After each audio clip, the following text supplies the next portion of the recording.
오늘 하나님께서 우리에게 주신 말씀은 사도행전 1장 3절부터 5절까지의 말씀입니다. 우리 이 말씀 함께 의미를 생각하면서 읽어 올리겠습니다.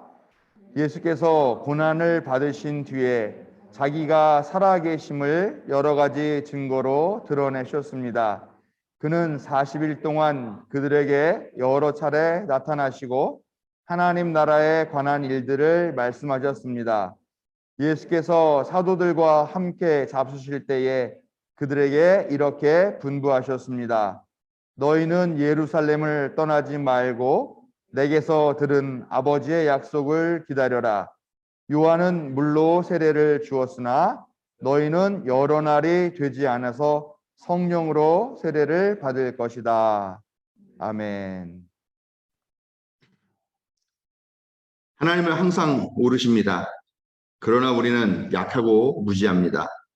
우리의 약함과 무지를 깨우치시고 바른 길로 인도하시는 하나님의 사랑과 자비가 오늘 예배하기 위해 하나님 앞에 나온 자녀들에게 함께 하시기를 성어버이 성자 성령의 이름으로 축원드립니다. 오늘은 성령 강림주일입니다. 요즘 저는 이 교회의 언어 어떻게 하면 좀 생활의 언어 그리고 젊은이들도 이해할 수 있는 동시대적인 언어로 그렇게 설명할 수 있을까 하는 그런 고민들을 좀 하고 있습니다. 그래서 오늘도 가능하면 우리가 이 성령이라고 하는 개념, 사실 좀 하나님이나 아니면 예수님이라고 하는 그런 존재와 비해서는 좀 모호한 그런 개념이긴 합니다만 그런 성령이라는 개념을 좀 넉넉하게 다 같이 이해할 수 있는 그런 언어와 개념으로 설명하도록 한번 노력을 해보겠습니다.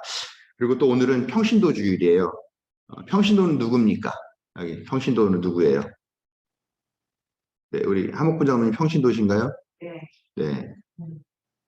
저는 평신도인가요? 네, 저는 아니에요. 즉 교회 안에서 목사 빼고는 다 평신도고요. 장로교는 좀 다르겠죠? 장로교는 장로도 성직자로 보기 때문에 아마 목사 장로를 빼고 나머지 뭐 권사나 집사나 아니면 그냥 성도를 다 평신도라고 보겠죠. 네, 어쨌건 목사 빼고 다 평신도다. 그러면은 이 교회의 주력이 누구, 기둥이 누구냐라는 겁니다. 결코 목사가 아니에요. 평신도들이 주인인 거고 주체이고 주력이고 기둥이고 또 대다수를 차지한다라는 것이죠. 그런데 목사님들 중에서도 그렇고 또 평신도 자신들도 그렇고 평신도라고 안 부르고 병신도라고 불러요. 자학적으로 부르는 거죠. 자기들이 병신 같다. 별로 좋은 절대 쓰면 안 되는 말이긴 합니다만 왜 그러냐. 목사들이 교회에서 평신도들의 의견을 반영하지 않고 그냥 자기 마음대로 어떤 중요한 사안들을 결정하는 그런 일들도 많이 있죠. 그리고 또 목회자에게 대항한 사람은 벌받고 자녀도 잘 안 되고 저주받는다. 이런 게 하나 이데올로기가 됐잖아요. 그래서 막 목사 말에는 무조건 순종하라 뭐 이런 얘기들을 많이 하니까 거기에 길들여져 가지고 목사들이 무슨 의견을 내면은 그냥 스스로가 아유 목사가 하는 거니까 하면서 그냥 거수기 역할이나 하는 그런 존재로 그렇게 전락한 것 그런 거를 자조하고 또 비아냥거리면서 부르는 그런 말이겠죠. 저는 그렇게 생각합니다. 목사가 건강해야 평신도도 건강하다. 그러나 저는 또 그 반대의 논리도 분명하게 맞다고 생각합니다. 평신도들이 건강해야 목사가 건강하죠. 네? 목사가 아무리 좋은 의지를 갖고 있다 하더라도 평신도들이 잘못된 신앙관에 빠져가지고 한다 그러면은 목사가 결국 버티지 못하고 나오게 되는 경우 참 많이 있습니다. 그런데요, 제일 안 좋은 경우가 목사도 병들고 평신도도 병든 경우잖아요. 그런 교회들 얼마나 많습니까? 그냥 자기들끼리 모여가지고 자기들 침묵하고 자기들 그 안에서 사업 거래하고 거기서 자기들끼리 히히덕거리고 그러면서 기복신앙에 빠져있고 최악이라고 생각합니다. 그런데 만약에 목사가 병들었으면 평신도라도 깨어있다거나 평신도가 병들었으면 목사라도 깨어있다거나 그러면 소망이 있지 않겠느냐 이렇게 생각합니다. 저도 여러분들을 그렇게 견인하겠습니다. 여러분들도 저를 그렇게 견인해 주시는 그런 하나님이 주신 소중한 권리를 자각하고 또 교회를 위해 건강하고 또 건전하게 또 경건하게 그렇게 헌신하는 그런 존재로 거듭나시는 평신도 여러분이 되시고 그런 생각들을 가지시는 평신도 주일이 되시기를 부탁을 드립니다. 오늘 말씀은 사도행전의 도입 부분에 있는 말씀입니다. 도입이라 하면은 네, 1장 1절부터 시작을 하는데 1절에서 뭐라 그러냐, 데오빌로님께 보내는 글, 뭐 보내는 보고서, 약간 이런 형식을 띠면서 시작을 하고 있어요. 여기 보면 데오빌로라고 하는 사람은 이 누가복음, 그러니까 이 사도행전은 누가가 썼다고 봅니다. 그래서 누가복음과 이어지는 그런 복음, 제4복음, 제5복음서라고 이야기를 하는 건데요.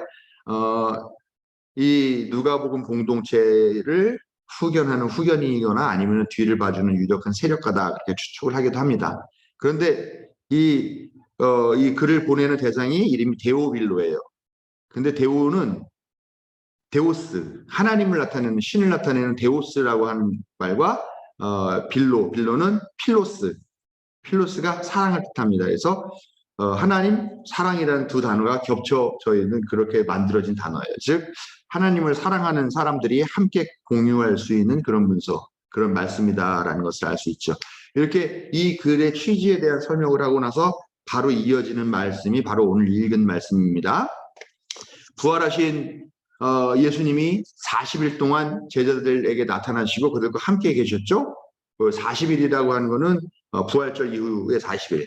근데 40일이라는 게 정확하게 말해서 딱 40일, 한 달 열흘을 의미하는 건 아니에요. 어차피 이 성서에 나와 있거나 유대인의 개념에서는 40은 완전수를 의미하기 때문에 아무튼 완전히 충분하게 제자들과 함께 있으면서 이후에 여러 가지 것들을 가르쳐 주셨다라고 의미를 할 수가 있습니다. 아무튼 어쨌거나 그러면서 예수님은 말미에 뭐라고 말씀하시느냐, 예루살렘을 떠나지 말고 약속을 기다리면 성령으로 세례를 받을 것이다 라고 말씀하십니다. 그리고 나서 승천하셨어요. 아마 한 40일째 되느라 승천했다 그렇게 생각하죠. 그리고 나서 부활 이후 50일째, 그 다음에 승천 이후에 열흘째 되는 날 사람들이 다락방에 모여 있었죠. 예수의 추종자들이 다 모여서 거기에 있었습니다. 모여서 뭘 했는지 모르겠어요. 기도를 하고 있었는지, 예배를 드리고 있었는지, 아니면 뭐 취침을 하고 있었는지 모르겠는데, 아무튼 그때 갑자기 신비한 어떤 일이 일어났다라고 오늘 말씀을 이야기하고 있습니다.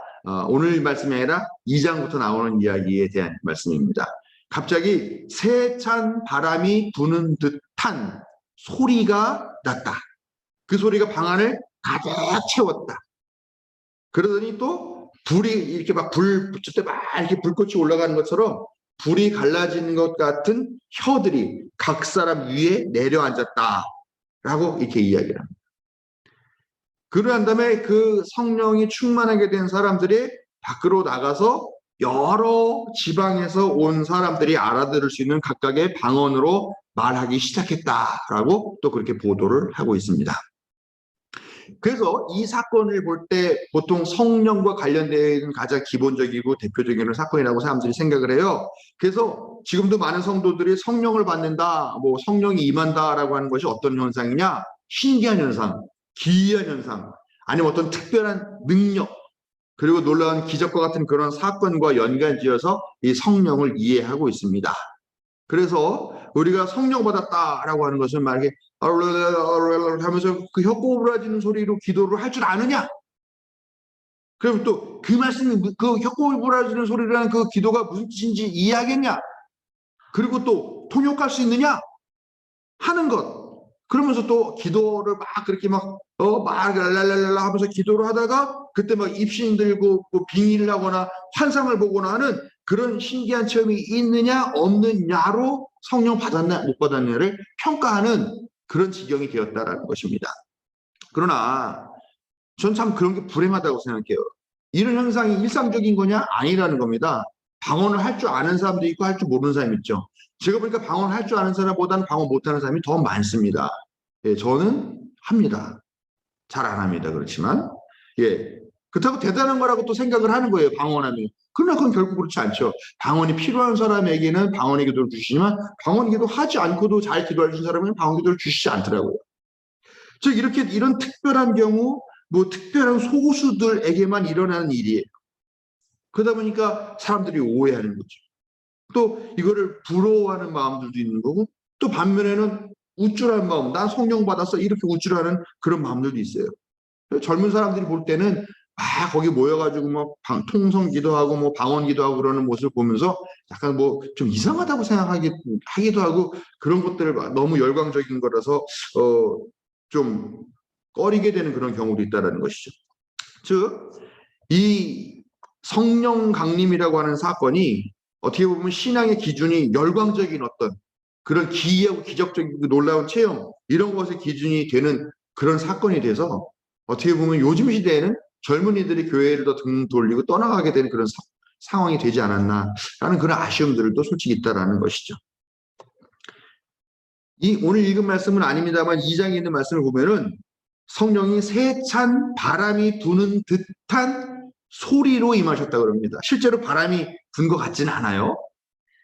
그런데 이 성령이라고 하는 것은 유대교 전통에서는 하나님의 영을 이야기할 때 루아흐라고 히브리어로 씁니다. 루아흐. 근데 이 루아흐는 바람, 숨결, 이렇게 들쉬고 내쉬고 하는 숨결, 호흡 이런 것들과 같은 어원을 가진 말이에요. 그래서 뭐 성령은 바람 불고 싶은 대로 부는 것처럼 성령도 그렇게 바람처럼 가시고 싶다 하시다 이런 구절들이 나오게 되는 것이죠.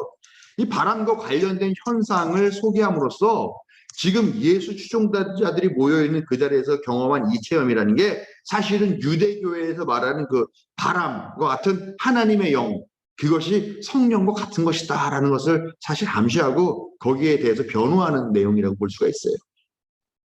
두 번째 보면 성령을 불과 연관해서 언급을 하고 있죠. 아마도 그 성령의 체험이라고 하는 것이 마음이 뜨거워지는 어떤 각성 혹은 회개 아니면 결단 그다음에 그런 것들이 내부적으로 활성화되는 그런 체험과 관련이 있기 때문에 불이라고 하는 표현을 많이 쓰지 않나라고 저는 그렇게 추측을 합니다. 우리도 살면서 마음이 좀 뜨거워지고 따뜻해지는 그런 체험들을 하게 되죠.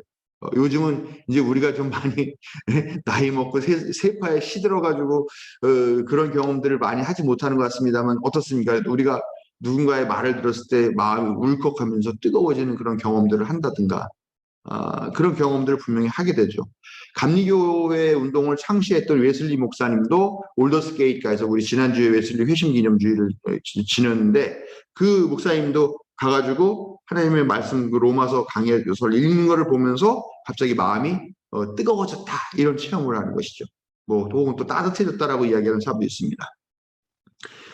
이런 경험들이 마치 불길이 솟아오를 때 혓바닥처럼 갈라지는 것 같은 그런 혀라고 표현을 한 것이 아닐까 하는 생각을 한다라는 것이죠. 알 수 없는 경험들을 우리가 표현할 때 어떡합니까? 우리가 한 번도 보지 않은 색깔들을 표현할 수 없는 것처럼 한 번도 보지 못한 것. 아마 글쎄요. 뭐 핸드폰 같은 것들을 옛날 사람들이 본다 그러면 아마 깜짝 놀라겠죠. 어떻게 이런 난쟁이들이 이 안에 들어가 있냐고 막 사진 같은 거 보면은 막 뭐 그렇게 할 수도 있을 텐데요. 알지 못하고 경험하지 못한 것들 그런 것들을 표현하려면 항상 애매하고 모호한 그런 표현을 할 수밖에 없다. 저는 그때 당시에 사람들을 한번 생각해 보고 싶어요. 온갖 그런 로마 제국과 헤롯의 독재와 또 종교 지도자들의 이 권력들 이들로부터 온갖 착취와 억압을 당하고 손가락질 받고 죄인이라고 그렇게 낙인시키면서 그렇게 시달리면서 살던 사람들이죠. 자기가 번 것도 자기가 먹지 못하고 다 빼앗기고 세금으로 내고 또 뭐 헌금으로 내야 되고 11조로 내야 되는 그런 상 가운데서 정말 먹고 사는 일조차 제대로 할 수 없었던 사람들 그래서 자기 고향을 벗어나가지고 떠돌면서 살던 사람들이 과연 자신의 감정을 표현하는 일이 익숙했겠느냐 저는 아니라고 봅니다. 그렇기 때문에 이 마음이 뜨거워지는 체험들을 어쩌면 불길이 솟아오를 때라는 것처럼 그 혓바닥 같은 것들이 각 사람들 마음에 또 위에 내렸다라고 그렇게 표현한 것은 아닐까 저는 약간 그런 생각도 살짝 해보게 됩니다. 성령 받은 사람들이 뛰쳐나가서 방언으로 말하기 시작했다라고 하는데요. 이게 이 방언이라는 걸 우리가 좀 잘 생각해 봐야 돼요. 이거 우리가 생각하는 것 같이 막 기도할 때 막 이렇게 하는 그런 혀 꼬이는 소리로 나가서 말을 했더니 그게 지나가는 사람들이 듣고서 하면서 자기네 나라 말로 알아들었다는 말이 절대 아니에요. 이 말은 오히려 여러 지역에서 온 사람들이 알아들을 수 있는 그런 지역 사투리나 아니면은 외국어를 이 사람들이 썼다라고 하는 이야기죠. 우리 요즘 그 텔레비전에서 보면 우리들의 블루스라고 하는 아주 그 드라마가 아주 인기리에 방영이 되고 있고 우리 집사람들이 열심히 보고 있습니다. 근데 거기가 그 배경이 제주도예요. 근데 제주도에서 그 할망들이 막 얘기하고 삼촌들이 또 할망들이 막 얘기를 하는데 자막이 나옵니다. 밑에. 같은 한국 사람의 말이지만 알아들을 수 없는 말이라서 자막을 넣어줘야만 이해를 할 수 있게 되는 거죠. 제가 이렇게 얘기했을 때 아니 뭐 예수님을 따라다니는 사람들이 가난한 사람, 못 배운 사람, 농민들, 또 집 떠나가지고 떠도는 그런 사람들, 그냥 여러 가지로 소외된 그런 사람들이라는데 그 사람들이 어떻게 외국어를 말했냐?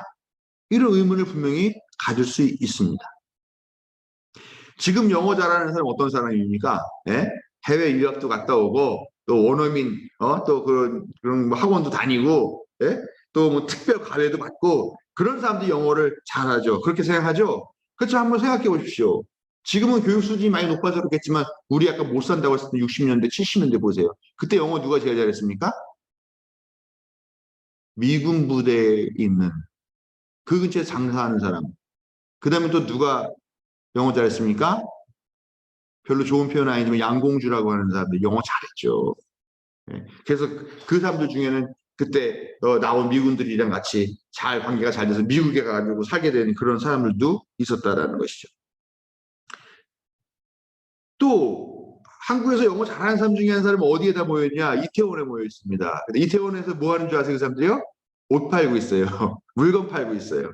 근데 그 사람들이 뭐 다 무슨 유학 갔다 오고 그런 사람이냐? 아니라는 거죠. 다 먹고 살려고 하다 보니까 영어뿐만 아니라 중국어, 뭐, 예? 또 무슨어, 여러 가지 영어, 뭐 그런 외국어를 잘 하게 되는 경우가 있다는 것이죠.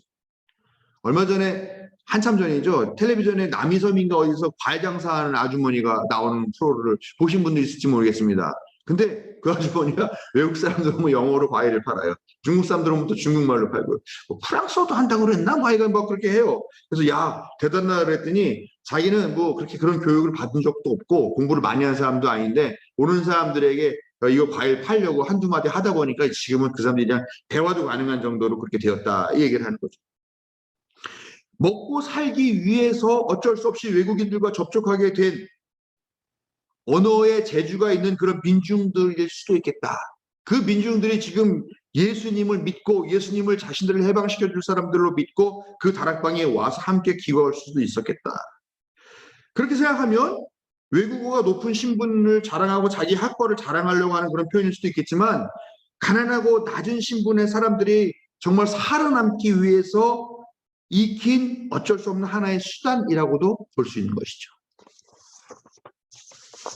그래서 이 사람들이 나가서 마음에 뜨거워지는 체험을 하면서 아 여기서 내가 숨어 있을 필요 없겠다라고 생각하면서 나가서 외치고 자기가 아는 말로 막 이 예수 그리스도의 복음을 전하게 되었을 때에 이 사도행전 2장 9절부터 11절 보면은 그 사람들이 하는 말을 알아들은 사람들의 동네 사람들이 나와요.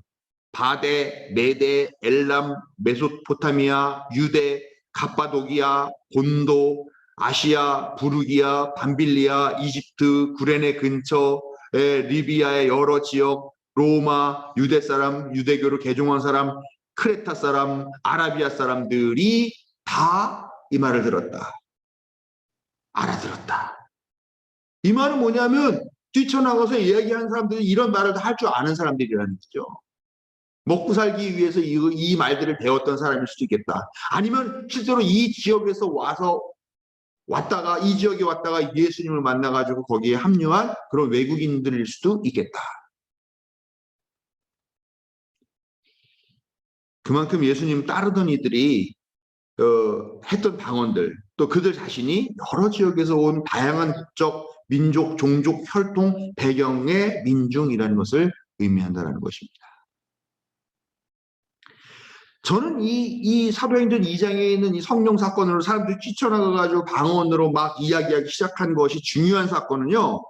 그 사람들이 무슨 특별한 언어를 했느냐 아니면은 뭐 방언을 했는데 그 방언이 무슨 특별한 요술 같은 뭐 국제 뭐 에스페란토어처럼 모든 사람들이 알아듣는 국제어 같이 막 그렇게 해놓은 것이냐라는 하는 그런 것이 아니라 그들이 예수를 따라서 예수를 믿고 예수를 추종했는데 그 예수가 처형당해가지고 죽다 보니까 나도 언제 죽을지도 모르겠구나. 나도 끌려가서 죽을 수도 있겠구나. 내 목숨도 위태롭구나. 라고 하는 그런 두려움에 사로잡혀가지고 다락방에 처박혀서 문 꼭꼭 잠그고 그 안에서 나오지도 못하고 숨죽여서 자기들끼리 그렇게 하면서 언제 오시나, 예수님 다시 오신댔는데, 그렇게 숨어 있었던 사람들이 성령을 받았다고 자각하는 어떤 하나의 사건을 통해서, 아, 이게 아니야, 내가 두려워할 필요 없어, 내가 믿는 것은 진리와 정의와 자유와 평등의 복음이지, 사형수의 어떤 그런 죄, 사형수를 믿는 그런 부끄러운 것이 아니야 하면서 뛰쳐나와서 이 귀한 복음을 세상에 널리 알리려고, 사람들과 나누려고 했던, 그래서 사람들에게 참된 소망이 무엇인가 이렇게 여러분들 깨우치십시오, 각성하십시오, 일어나십시오라고 촉구하게 했던, 그것이 가장 중요한 것이 아니냐라고 생각합니다. 부활하신 예수님은 오늘 말씀 보면은 성령을 세례와 연결지어서 말씀하고 계십니다. 세례가 뭡니까? 세례. 세례는 세자가 씻을 세자죠. 세수하고 세족하고 뭐 세면하고 하는 것처럼 그 세자에다가 예식이라는 뜻을 붙여서 씻는 예식을 의미하는 겁니다. 세례 요한은 요단강에서 사람들에게 회개를 촉구하면서 자기에게 나아가오는 그 사람들에게 세례를 베풉니다. 그동안 죄 가운데 살아왔던 삶을 버려라. 그리고 이제 새로운 삶을 살아봐. 자, 그래서 세례 예식을 하자. 그래서 사람들을 요단강으로 데리고 들어갑니다. 그리고 물속에도 푹 잠깁니다. 머리카락 하루하루까지 다 잠기게 푹 담급니다. 그러면서 다시 나오죠. 그 사이에 이 흐르는 물이 이 죄인들의 모든 죄를 다 씻어버리고 이 물 밖으로 나오기 시작하는 머리카락 하나부터 시작해서 이 사람은 이제 씻겨진 몸, 새롭게 세척이 된 존재로 그렇게 보는 것이죠. 이게 새로운 사람으로 다시 시작한다는 그런 의미의 상징적인 행위가 바로 세례입니다. 그래서 원칙적으로 세례는 침례를 하는 게 맞는 거죠. 우리는 이제 약식으로 이렇게 그냥 성수, 세례수를 이렇게 해서 머리에 뿌리는 식으로 그렇게 합니다만, 그런데요, 예수님도 세례를 받으셨어요.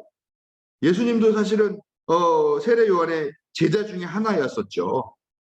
그래서 분명히 이 세례 요한이 행하는 이 세례의 의미가 어떤 의미가 있으며 이 세례 효과, 이 상징적인 행위가 어떤 효과가 있는가에 대해서 동의를 하신 것 같습니다. 그래서 본인도 세례를 받으셨겠죠? 그 예수님께 세례를 받으셨는데 그때 어떤 일이 일어났느냐? 하나님의 영이 비둘기같이 자기 위에 내려오시는 것을 보셨다고 얘기를 합니다. 그리고 또 소리가 들려오죠. 이는 내 사랑하는 아들이다.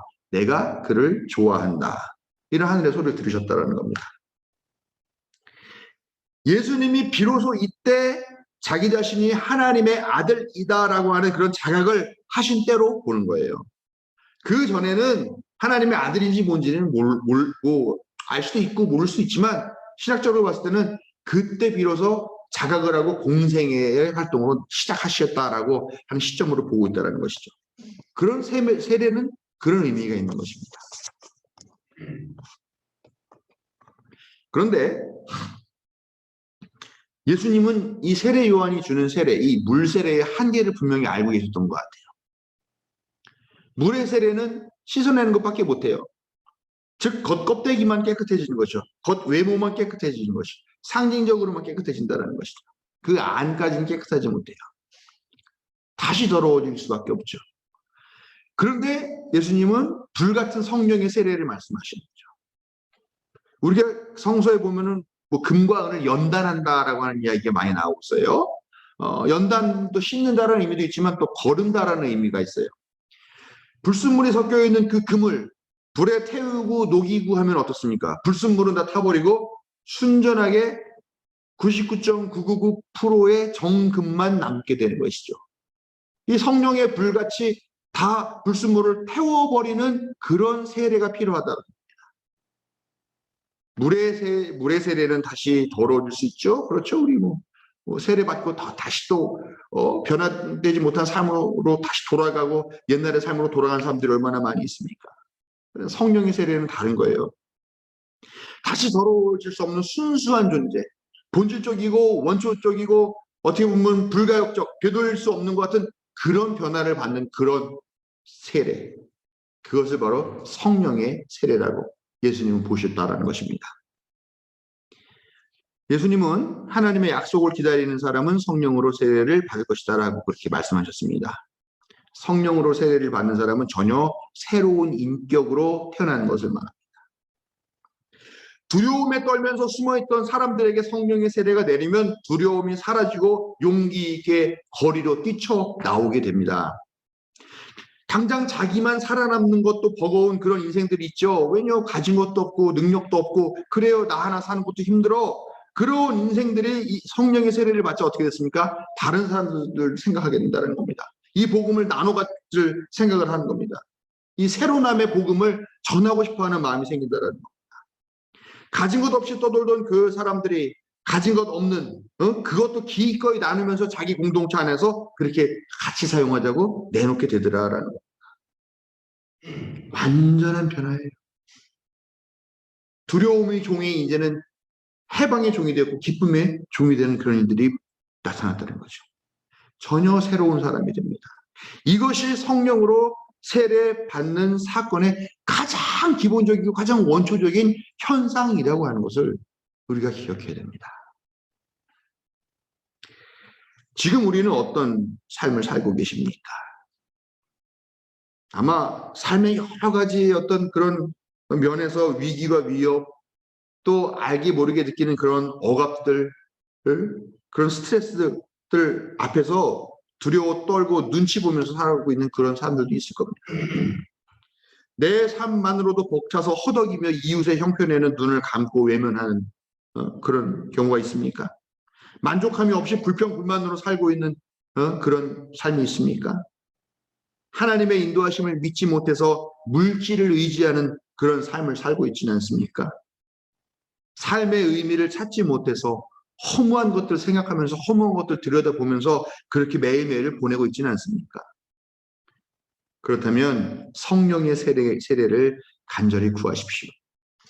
그래야만 하나님께서 비둘기같이 불의 혀같이 성령을 내리시어 우리가 완전히 변화된 순수한 자녀로 거듭나게 하실 줄로 믿습니다. 새로운 존재로 거듭나 새로운 삶을 살기 원하며 하나님께 성령의 세례를 구하는 모든 성도 여러분들에게 하나님의 자비로우신 응답과 성령의 임재가 함께 하시기를 축원드립니다.